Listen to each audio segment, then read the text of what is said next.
Alright, today on 5-Minute Tones, we're going to have a look at how I like to dial in the Mesa Boogie dual rectifier models in the Axe FX3. I've been doing some tracking for the new Ragdoll album using the Recto 1 Red model, and I'm absolutely loving it. So I want to share the settings that I've been using. The cab that I've been using is Factory Cab 842. It's a York Audio Impulse. I use this cab all the time. I'll often blend it with a 121 Impulse, but I want to keep it simple for this video and show you guys with a straight up 57. So let's just go to the preamp and set the low cut to 80 Hertz. And that's all we're going to do in the cab block.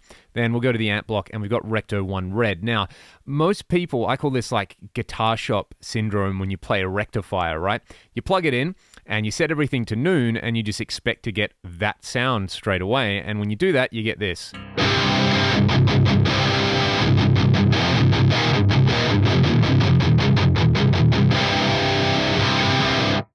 It's fizzy, it's bottom heavy, it's pretty gross, and furthermore, then people will do this with the mid-range control and be like, yeah, sick.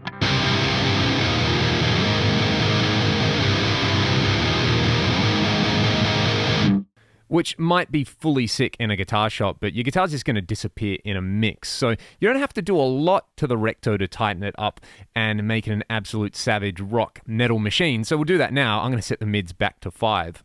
My reference for this is I own a Revision G 2-channel rectifier. I tracked most of the last Ragdoll album with that amp, and I basically just try to emulate that sound when I dial in the Recto here, and I find this is a pretty good guide. So the first thing, the master volume on a Recto, basically once you get it up above 2 or 3, it just starts to really get flubby. So the first thing I do is turn the master down to 2, which does this.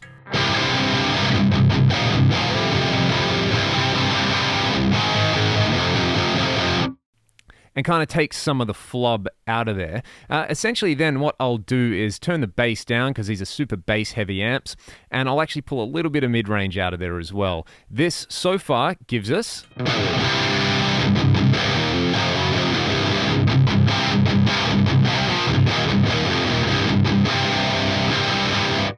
which is still super fizzy. Now, the presence control on this amp is the one you really have to dial to taste. I watched Miko's video a little while ago where he basically runs it on 0, which gives you this.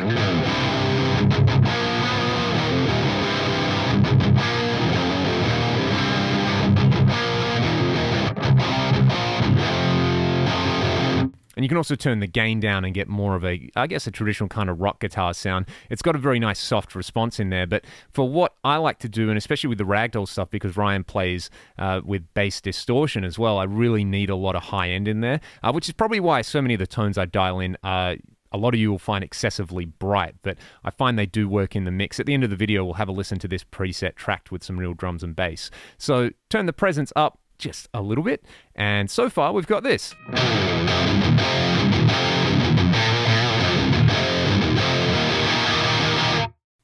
So that's, you know, that's pretty happening, I think, for a kind of Recto sound, but it is like there's this kind of fizz and there's this kind of low end thing that you either love or you hate. So the way I deal with that is to go to the preamp section and I'll chuck a boost. I really like the grinder boost, and I turn the level up, 18, 20 dB or something like that. This is what the grinder boost does. It tightens it up and it really makes it like a riff machine.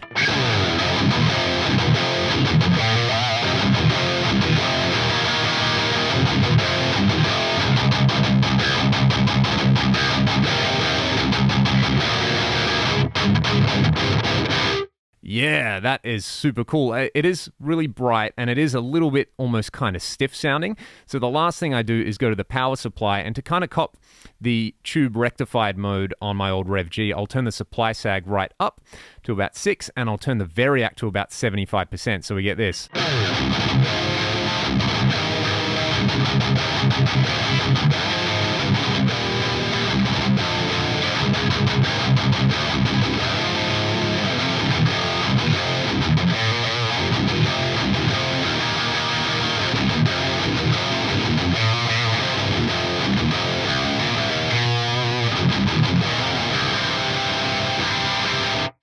And there's still the fizz, there's still, the low end's a lot tighter there, but this is definitely a feel thing. When I play a Recto, I like that sensation. When I really dig in with palm mutes, it kind of blooms almost. So that's essentially all I do here. You can play around, if you want even more tightness, go to the input EQ and turn the low cut up, and you can play around with that guy there. But otherwise, and you might want to play around with like power tube type or something like that, but that is all I do to get this amp dialed in. As well, you can play around with different IRs. There is an IR that I made of my main recording cab, which I've got here, and I've shared this one before. It's up on Exchange. It sounds different to the York Audio one. This is on a Marshall cab, and it's a blend of a 57 121 and a Sennheiser 421. Sounds like this.